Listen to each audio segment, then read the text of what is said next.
Do you know that every day our species consumes more than 1.5 million terajoules of energy? That's equals to 28,000 times the atomic explosion in Hiroshima.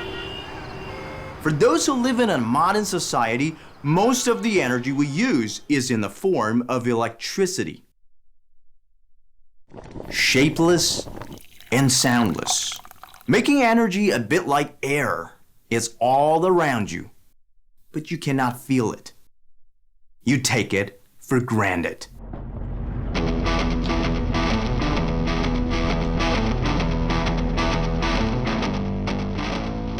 Until this summer, when I visited Junggar in Inner Mongolia of China, I didn't realize that I had never seen the primary form of our energy, so concrete and solid, before they were extracted from deep inside the Earth's crust.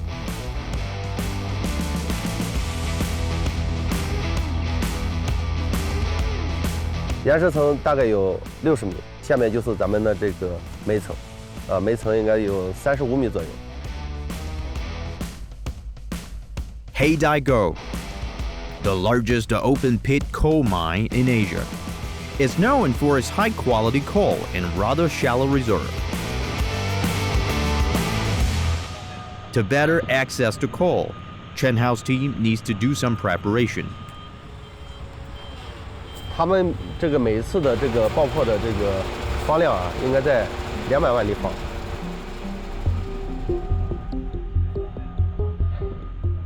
We are walking on 1,500 tons of an explosive called anthol, which will move the rock layer under our feet horizontally into a nearby deep valley. 会有50到60万方左右会进到咱们这个采坑里，省去了咱们这个采挖的环节。这是一个非常先进的工艺。准备起爆！5、4、3、2、1。You ready? First, you see it. In 2 seconds, you hear it.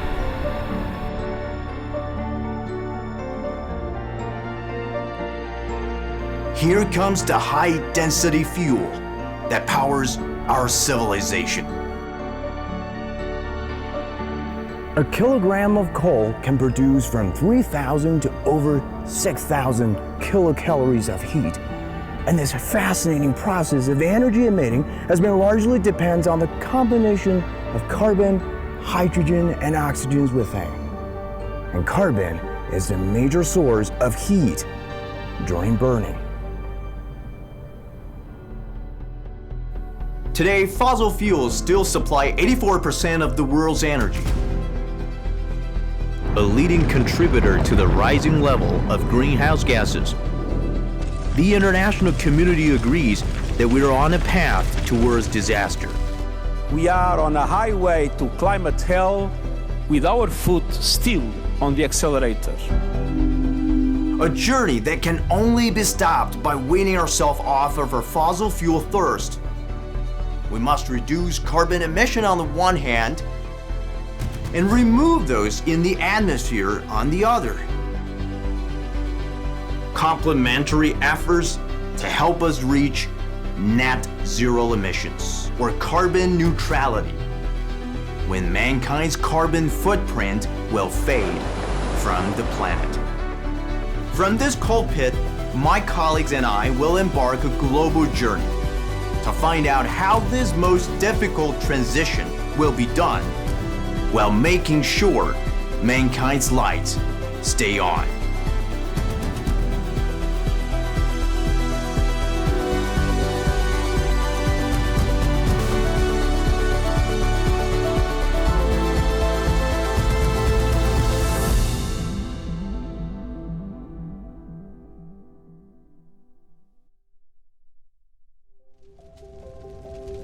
Throughout the history of human civilization, we've always had a big appetite for energy of higher density. From wood to charcoal, from fossil fuels to nuclear, this trend never changed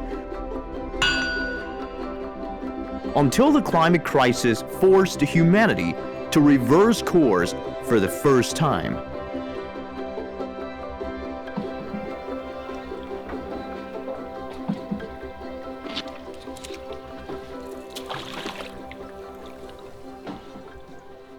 In 1 hour, the Earth's atmosphere receives enough sunlight to power the electricity needs of every human being for a year.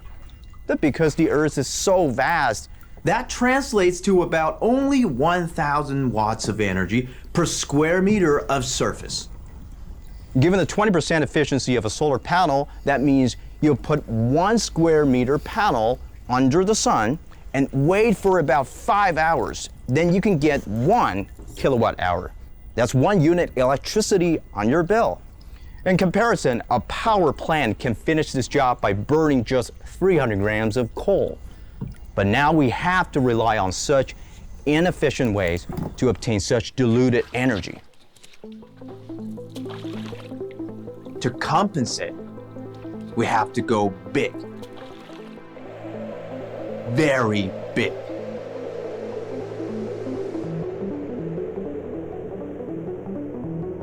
When over 600 square kilometers of desert are covered with solar panels, it's a different story. You're looking at one of the world's largest solar farms. But it's just a fraction of a more ambitious plan of Qinghai, which includes 2,000 square kilometers of an installed capacity of 154 million kilowatts, equivalent to 7 Three Gorges power stations.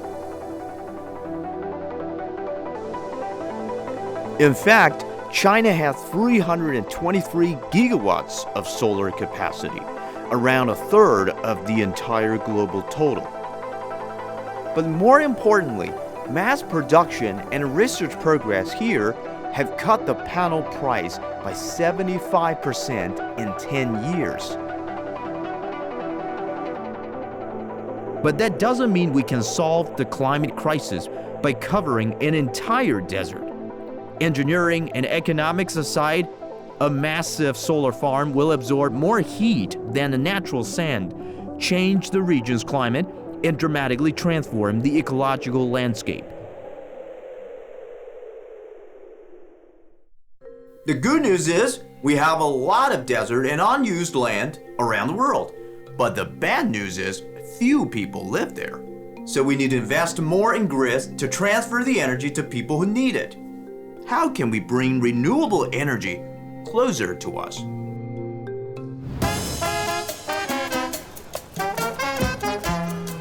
Where space is at a premium, wind turbines are a better option. A report by the International Energy Agency has also found that a growth of wind power generation was the highest among all renewable sectors in 2021. But people want those giant blades to be smaller, shorter, and quieter. Hello, how are you? Very good to meet you. In Madrid, our team met David Yaniz, whose solution is to just get rid of them. In fact, we have something like one blade. It's a hollow tube, a vertical mast. We oscillate with the wind with the resonant. When two frequencies, the vortexes and the natural frequency of the structure start to move, we have a way to collect energy from the wind, to transmit energy from the fluid to the structure. November 1940. The Tacoma Narrows Bridge disaster in the US taught people a lesson about a destructive phenomenon called vortex-induced oscillation. Ever since, engineers have tried their best to avoid that force of nature, until they found they could turn it to their advantage. The wind comes in this direction. The wind produces a physical phenomenon here in which the pressure is high and low in both sizes alternatively. So at the end, vortices are produced. Prototypes are tested in this wind tunnel.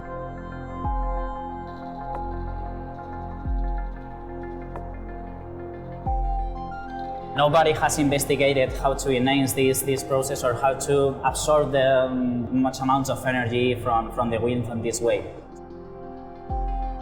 The key to harnessing wind power in such a rare way is the alternator inside. Unlike alternators in traditional wind turbines, which include a magnet and copper wire coil, the vortex alternator is driven by just a carbon fiber rod.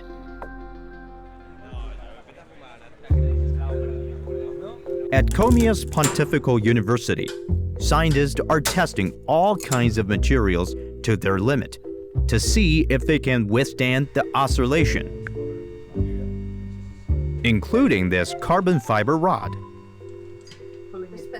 We're pulling the sample, so basically what we're checking is how much does the material stand the force we're applying.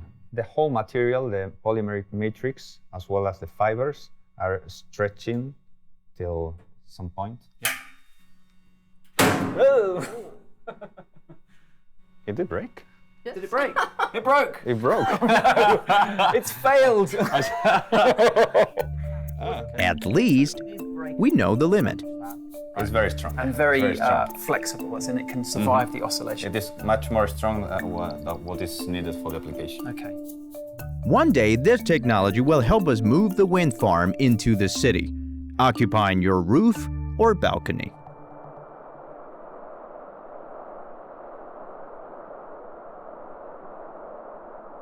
Competition for available land is more severe in populated areas. Well, today, solar panels could be found anywhere in China. Rooftops are just old-fashioned. If humanity wants to avoid the worst of climate change, we need to better get more creative about where we put solar panels. Under those panels is actually Lu Jianhua's fish pond.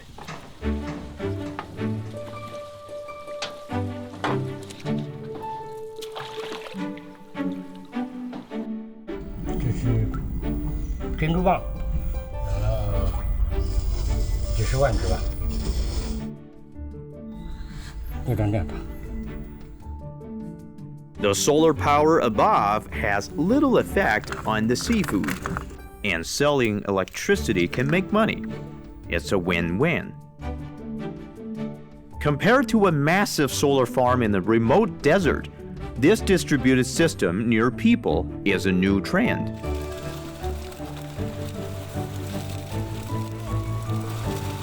For Mr. Liu, it's a good day for harvesting seafood. And a good day for harvesting energy. Whether it's the innovative wind power in Madrid or a creative fish pound host solar farm in Changzhou, they both bring renewable energy to populated areas. Otherwise, we need to transmit power from far, far away. There is an abundance of renewable energy out there, but power lines are massive black holes of energy. Pai, as nossas ofensas, assim como nós perdoamos a quem nos tem ofendido, e não nos deixeis cair em tentação. Praying for safety. Amém. Paulo Chavez will soon go up to his workplace at a height of 57 meters, treading on aluminum cables transmitting energy at 800,000 volts, double the voltage of conventional lines. Para o pessoal que não conhece, acha que isso aqui é um serviço, você é um cara louco, trabalha numa energia dessa, vai entrar dentro dessa classe de tensão. Para quem está de fora é um negócio, sabe, de outro mundo, sobrenatural. The line deserves special care. At one end, In the heart of the Amazon jungle in Brazil's northern state of Pará lies the Belo Monte, the country's second largest hydropower station. At the other end is Rio de Janeiro, the mega city in the country's southeast. This 2,000-kilometer-long line has to deliver 4,000 megawatts of energy to feed 70% of the power need there. Whether Rio can embrace more renewable energy is determined by transmission. It's impossible for the usual alternate current transmission because the wire resistance will generate considerable heat over such a long journey and resulting in a huge loss of energy. Well, Ohm's law provides a solution. You can apply a very high voltage in order to transfer energy at super low current value, thereby minimizing the energy loss over a long distance. Direct current is better suited for the long distance job. At converter stations, voltage will be raised to 800,000 volts, which qualifies as ultra-high voltage and has to the destination without any stops. This is Belo Monte's Chinese twin in Jiangsu. The maintenance schedule gave me, and anything else that can breathe, a chance to get into the very heart of it. Well, if the converter station is still a jungle, here, the valve hall is the holy temple, hidden deep in the forest. That's where all the magic happens. Electricity is transferred at a speed of light, 300,000 kilometers per second. The 2,000-kilometer journey between two converter stations takes only 0.007 seconds. First, the power station generates 500 kilovolts AC.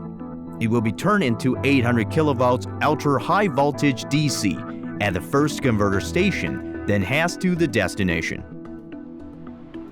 And after thousands of kilometers of transmission, DC arrives here, where all systems are instantly engaged to convert it back into AC, then transferred to the local grid.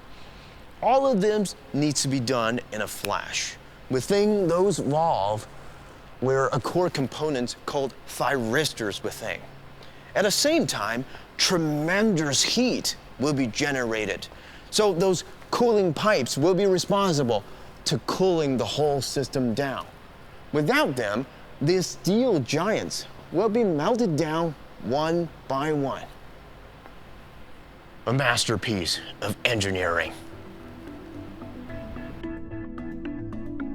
We have the power centers along from the consumer centers. Like I mentioned, this is a very useful technology, and the way to reduce these losses is the most efficient way to transmit this kind of energy. Ultra-high voltage will be reduced before the power enters Rio for mission accomplished.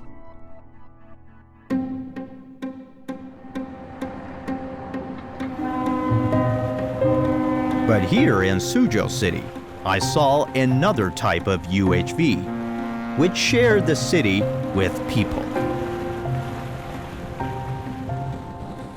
特高压直流它是远距离输电，只有一个起点和一个落点。而特高压交流的话，就是中间随时都可以有落点，沿线的城市的对电的一些需求都可以把这个电直接吸纳下放下来。江面巡视正常，没有船只抛锚，也没有挖沙船采沙作业。 Here, along this section of the Yangtze River, there is not just one megalopolis, but a group of them. A 1,000 kilovolts AC line needs to cross the river to complete a UHV loop. 因为长江的航运也比较运输繁忙，比较繁忙的一段，这样的话会大量的占用这个航运资源，所以就采用了从江底穿越的方式。隧道全长5468.5米，我们隧道的上方就是长江。 The dangers of ultra-high voltage have engineers here on constant alert. They have to guard against any small changes. Temperature, humidity, abnormal discharge, and the forces of nature.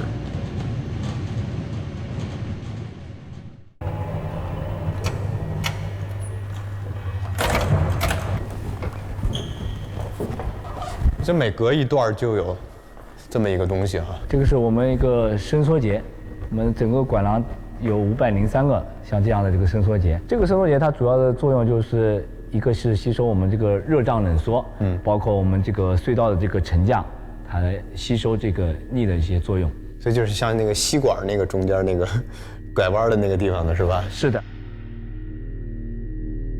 The sturdy tunnel is not as motionless as it seems. It is moving, dragged by the forces of nature. 它是跟着这个长江的这个潮汐去变化的，所以说隧道它一直是在缓慢的变化，它是有沉降的沉浮。 This is almost the only chance for humans to get so close to 1,000 kilovolts of ultra-high voltage, thanks to the protective devices. Without them, this voltage would break through the area in between and reduce us to ashes in seconds. Thankfully, I can get close enough to touch it. And if it is quiet enough, you can hear the hum of energy.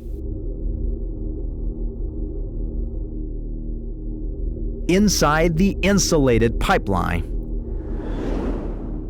filled with dielectric gas, energy flows safely through the Yangtze River. Well, this underwater tunnel and UHV infrastructure has connected Suzhou and Nantong over there and beyond Nanjing, Hefei, Hangzhou, and Shanghai. A giant energy loop has been built to encircle one of the world's most important city groups and manufacturing hubs.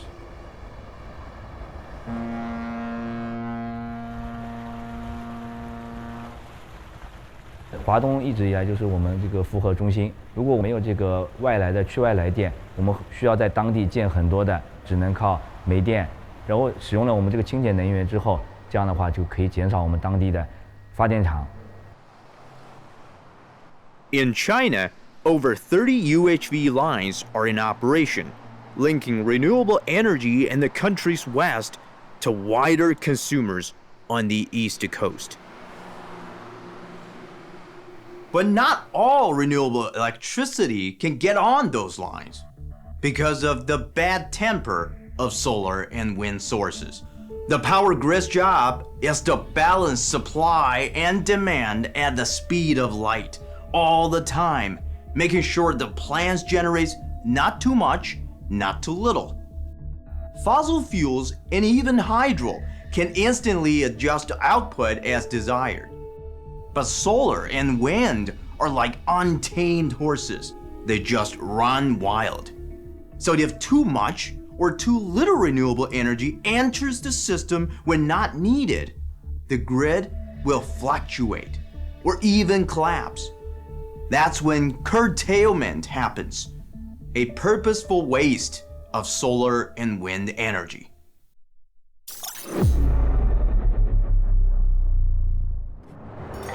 Most countries tackle this by keeping more reliable sources of energy production in reserve.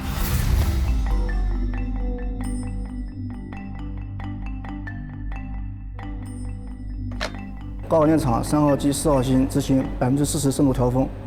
好的，收到。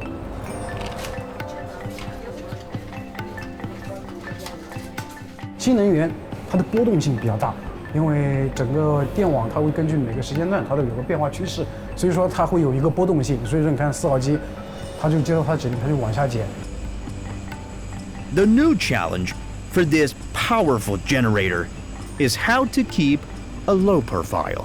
就像以我们100万机组来说，我们正常调节区间应该就是50%到100%。我们目前的深度调峰的这个能力啊，应该就是从40%，逐步，我们现在已经探到20%。But if the wind drops, or when the sun deeps beneath the horizon, they have to be ready to ramp up their production. But in the end, it's still fossil fuel. Pump storage hydropower can also help.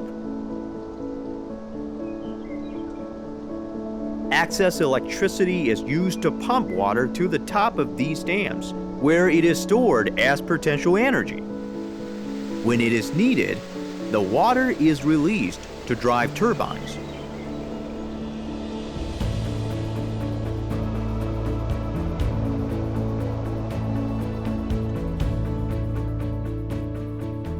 The largest one of this kind, China's Fengning Power Station, proved its ability to help the 2022 Winter Olympics run on 100% renewable energy, in line with China's promise for a Green Games.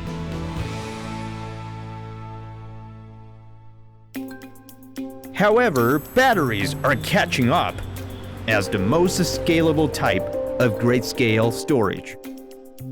CATL has supplied over 30% of global EV batteries. Now their products have a new place to go: the solar and wind farms to hook up new energy with the grid.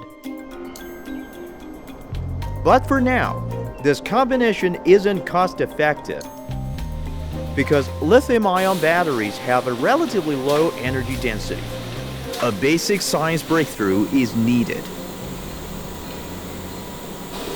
And assembly lines have seen some inspiring improvement. 这个是它的哪一级？现在生产？这个呢，我们是我们的阳极材料。我们现在能够看到啊，这个铜模原来18年的时候是6微米，现在已经4.5微米，就是说我们的徒步是整个行业的灯塔。Thinner foil means more electrode material could be packed in the same size battery cell, increasing energy density. How thick is 4.5 microns? 准备好了吗？准备好了。3、2、1。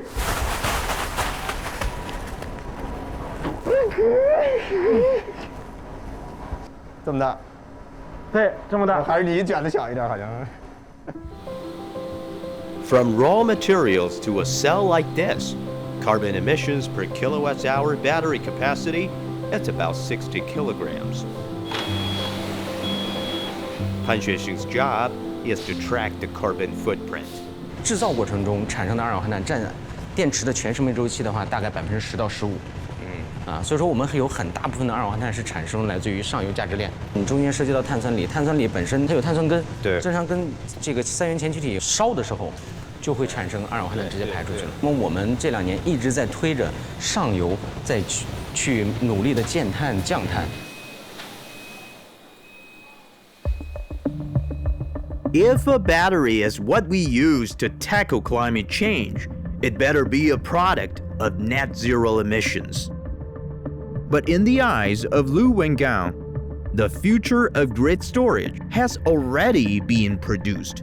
如果我们把电动汽车仅仅作为一个交通出行的工具，一个电池以50度电为例，那么它在10年的使用期间里面，续航里程最多18万公里，它只消耗3万度电，这里面还有17万度电的储能能力没有发挥出来。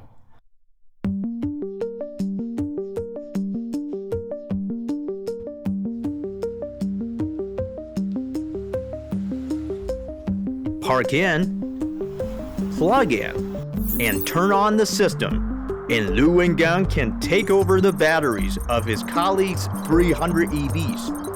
Cars will instantly become storage for 2 megawatts of solar panels, powering the entire factory. 我这里面大部分都是我员工的车，那么他在上班的时候车是不动的，那么就接入到我的系统里，让我整个园区现在绿电的应用比例超过了60%。With those EVs and solar panels, his factory will become a microgrid, which is a part of the city grid, participating in the more complex interaction. Energy flows through the cars, and when the shift is over, people drive home and charge the EVs. "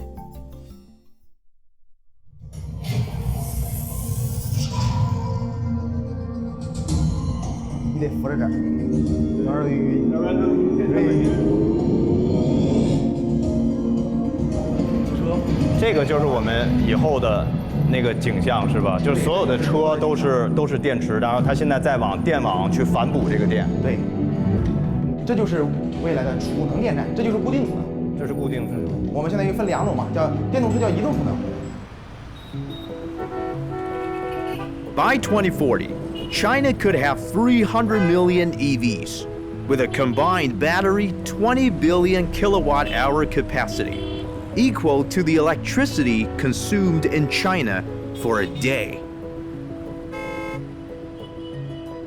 是希望把我规模化的电动汽车代替了它原来要单独投资的储能电站，这样的话，对于分布式光伏来讲，不需要再额外投资储能。We are witnessing a revolution, but fossil fuels won't be gone overnight, so carbon emissions will be still there. But if we can store the electricity, can we store CO2?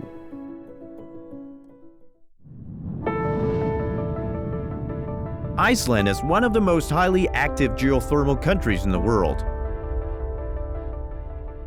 At the Hallishady power plant just outside of Reykjavik, steam from underground creates the power, but also brings CO2 with it. Dr. Ada Eridottir is the project manager of CarbFix, pioneering a process to bury that CO2. This power plant, for example, only emits 3% of the CO2 coal-burning power plant of the same size emits. Last year, we captured and injected a third of the CO2 emissions from the power plant. So how do they capture CO2? It seems very simple. Steam and hot water are pumped to the surface to generate electricity. The steam drives the turbines and is then cooled and condensed. Gases like carbon dioxide and hydrogen sulfide from underground are pumped out of the turbine into the scrubber and showered with pure water. Here, CO2 and other gases are dissolved, and non-water soluble gases are vented.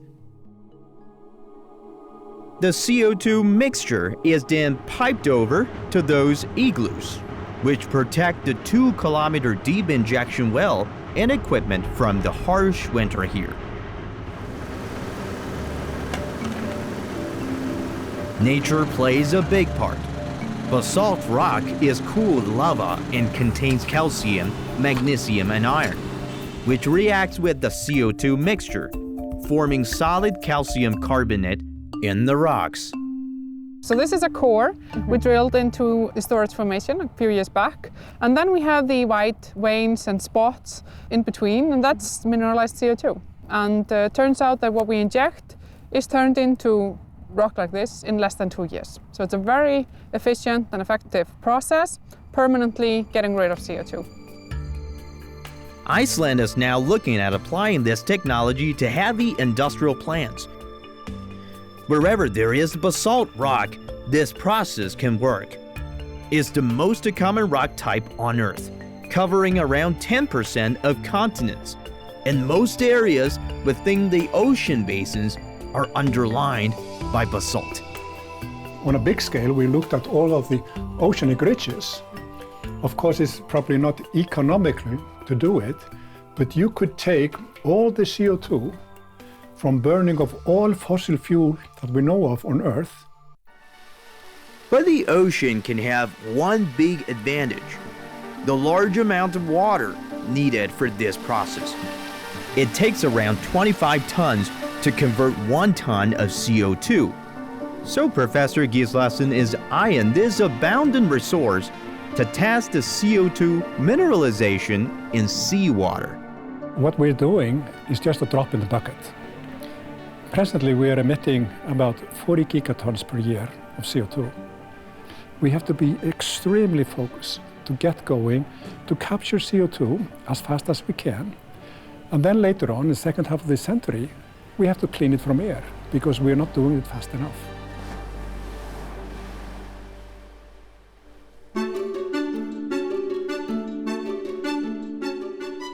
What can help us move faster is an ancient way of Mother Nature. From day one for plants, they soak up sunlight and carbon dioxide in the air to create their own fuel in the leaves, in a process called photosynthesis, a way of nature to capture carbon. We need trees. A lot of trees.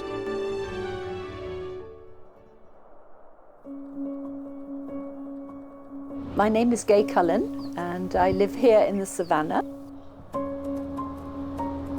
Having been a pilot for over 43 years and flown all over Africa, you see that this area, the trees, are just being denuded everywhere. Like many other areas in Africa, Kenya is losing thousands of native trees every year. One of the main drivers is the need for charcoal. Made by burning some certain types of trees, many people can't afford or get access to electricity. Teddy Kenyanjin brings an ingenious way to reverse the loss with an unexpected ally: charcoal itself. And our species choice is always, what are people cutting down for charcoal? Bring all of the seeds to Chardust, where they get made with our proprietary technology that we've invented into seed balls. They collect native tree seeds and mix them with Chardust. With the carbon coat, the seeds would not be eaten by passing animals. And when the rains arrive, the charcoal shell will be washed down to become nutrients. Charcoal dust, I know, is a very good amendment for the soil. High porosity, holds nutrients, holds water, microbes, and bacteria. Seed balls will be distributed to places where forest is vanishing due to charcoal making. And just throw the seed balls and let them grow. And you can do it with more creative ways.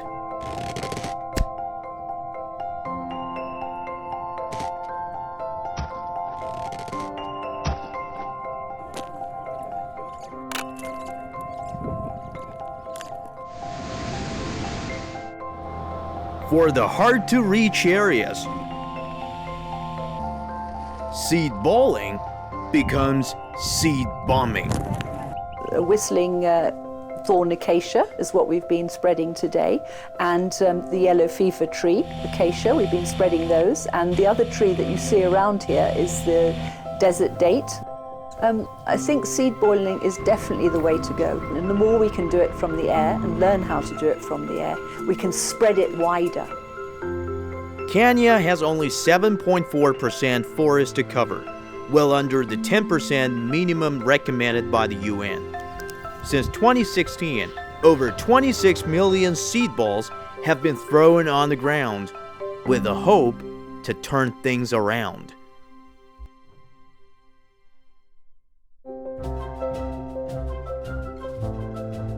China took action earlier. Now it has the largest area of artificial forest in the world, accounting for more than 1/3. But monoculture makes it fragile. In Zhenjiangyuan National Park, young scientists are about to take some special pictures for the trees. A basic step for a more ambitious goal to upgrade the artificial forest. 我们就是用地基的这个激光雷达，把整个的森林三维结构给它记录下来。怎么样运用自然界的规律去建设人为的设施和系统，不能是单一树种。但是哪些树种它生长在一起才能够实现高效的固碳，就是要靠基础研究来提供方案，实现生物多样性保护和气候变化减缓的结合。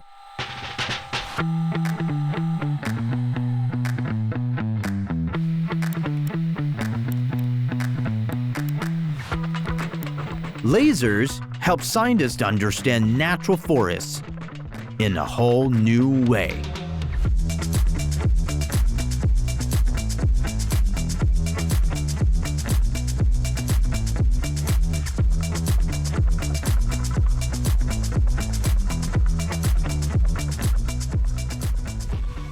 不管是实验研究还是野外观察的研究，都证明多样性是有利于森林生态系统生产力，有利于固碳的。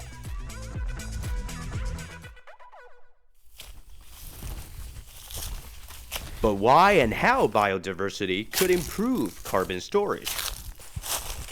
Liu Xiaojun manages the decade-long experiment. Not in the lab, but in nature.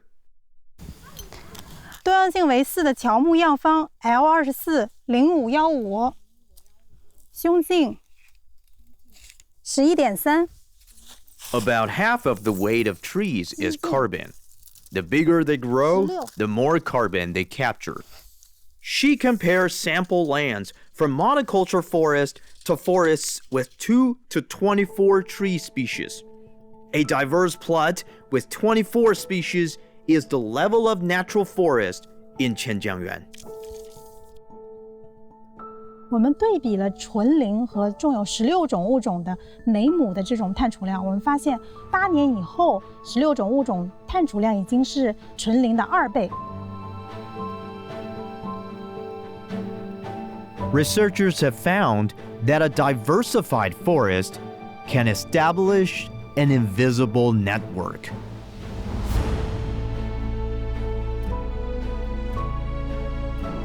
Roots intertwine to exchange water and microbes. The canopy crosses and they avoid each other to maximize sunlight intake. And insects move through a network of leaves. They form one entity. 一片森林里，当多样性增加的时候，这些不同的物种之间形成怎么样的互作效应，使得它们能够各自生存，又能够最大化的互作，共同来吸收更多的养分，就是互补效应。这个时候用这个数据，你就可以重建它们相互作用的关系。任何一棵树，它长得快还是慢，和它的邻居是直接相关的。我们综合起来，在不同的海拔，我们就能够给出来比较适合的树种的组合。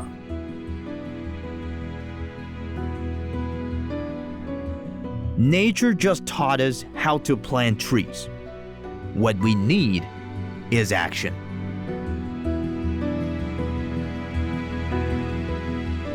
我们理想中是希望见到最高的，但实际上你在恢复造林的时候，碳储量升高最大的部分是从纯林到2种，所以你迈出了第一步，那后面可以朝更好的方向去发展。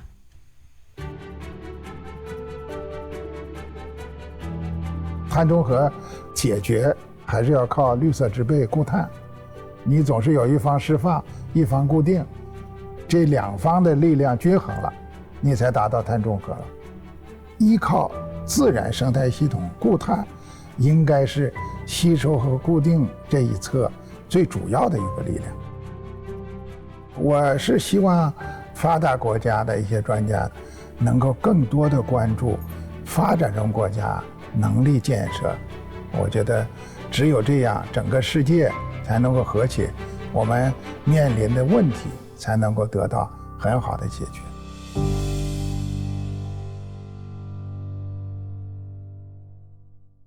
All of those efforts aim to bring everyone on this planet, our kids especially, a quality of life that is as good as or better than what we have now. In a short time, renewable energy could be part of the solution, but our team believes there is a far more promising long-term alternative. To find future energy for humans, an international collaboration of scientists is trying to recreate the power of the sun on Earth. Nuclear fusion is considered the holy grail of an unlimited supply of clean energy. 35 countries from around the world have come together to create a sustainable fusion reaction designed to produce more energy than it consumes. It's called ITER, which is Latin for the way. 我们亚洲有4个国家：中国、日本、韩国、印度。然后欧洲呢是所有的欧盟成员，另外还有美国和俄罗斯，一共是7方。目标呢是建一个50万千瓦的这个聚变功率的一个反应堆。这个反应堆呢，能够为今后的这个磁约束聚变堆啊，能够长时间的稳态运行，能够实现发电，打好一个基础。At its simplest, the sun is a huge glowing sphere of hydrogen and helium. Its extreme temperatures strip hydrogen nuclei of their electrons, leaving the protons and electrons moving around freely in what is known as a plasma. Because plasmas are a mass of charged particles, they can be influenced by magnetic fields, which is key to achieving fusion here on Earth. And that happens inside a containment vessel known as a tokamak, built to hold plasmas hotter than those found in the sun. With a very powerful magnetic field, a tokamak can actually create the temperatures needed for fusion to occur. Right now, ITER is still a giant construction project. So, as I say, we're going down to the first basement and then the second basement. But already spectacular in itself. So here we come into the tokamak pit, and this is where you appreciate the scale of the tokamak. This entire space will be full from ground to ceiling with the tokamak. One of the other things about fusion is, though, that making the plasma bigger makes it easier to control and easier to make the reaction. Because if you imagine you have a volume of plasma you're trying to heat, then the bigger you make it, then the better the surface area. So you lose less heat wasted. So the bigger you can make your tokamak, the easier it is to do fusion. So that's why the scale of ITER. The efficiency and performance of a tokamak is key, and that depends on how the plasma is created. So as we see here, this is central column, that's like a transformer. So you have a gas, you give some energy to it, the electrons will start to separate from this gas, and once these electrons separate, they will further gain more energy, and they will ionize another hydrogen, let's say. It's a chain reaction, and you will finally get a plasma. The massive magnet will help control the plasma in the tokamak, creating a magnetic field strong enough to lift an aircraft carrier clean out of the ocean. ITER is designed to yield its plasma a 10-fold return on power, or 500 megawatts of fusion power from 50 megawatts of input. 这个实验是不确定性很大，所有的国家在现有的装置上开展科学实验的合作。这些合作呢，就是在互相比对数据，包括东方超环，拿到了1020秒这样的一个成绩。还有我们的现在刚刚建成的这个环流器 2M，它也是用很短的时间就实现了1个兆安。我们也是用我们的这种方案提出来，对ITER原来的这些方案进行修改。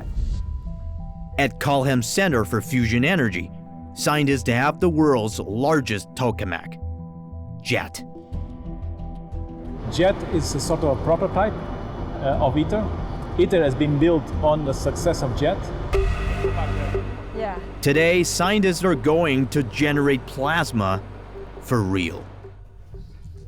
So this is a JET experiments control room. It's like science fiction, but it's not science fiction, it's actually science. Every piece of information we get is vital to advanced fusion science. And this is one of these very important pieces of the puzzle that we need to create the scientific knowledge to run a fusion experiment like ITER.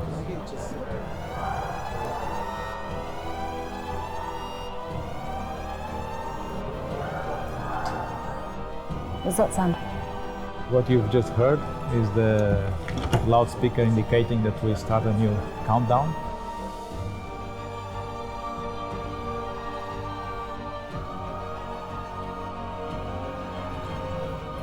It's almost like launching a rocket.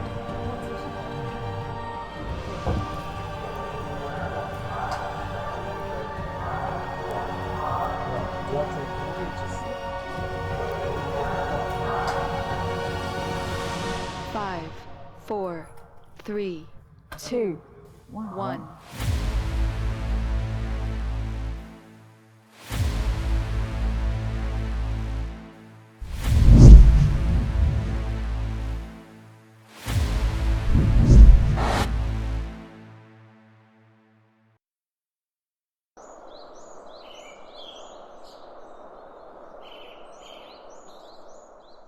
The climate is always changing. Earth is not experiencing its first global warming. PETM 就是古新世和始新世的极温期，距今大概5600万年之前，有一个非常短暂的一个升温的时期，它是一个突然热起来的，所以有很多这个假说，有的认为是这个大陆架上的这个温室气体突然释放啊，并没有形成一个一致的一个看法。How bad can it be? In fact, not bad. 我们看到的是一个全球欣欣向荣、非常繁荣的一片景象，多样性甚至远远高于现在。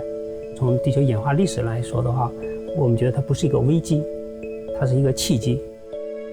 Some species disappeared, and some others occupy the niches. On the list of newborns is this little creature.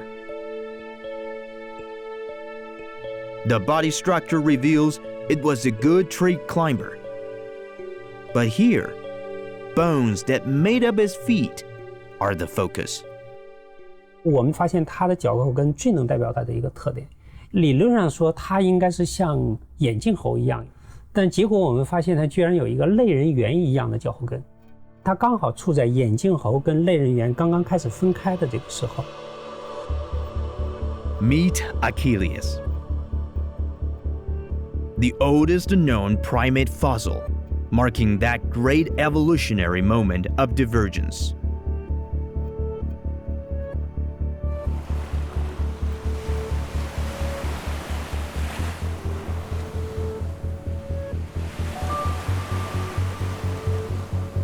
In the long years to come, the heel bones of some of his offspring would get shorter, and this offspring would leave the trees to walk upright on the ground, leaving a footprint like this.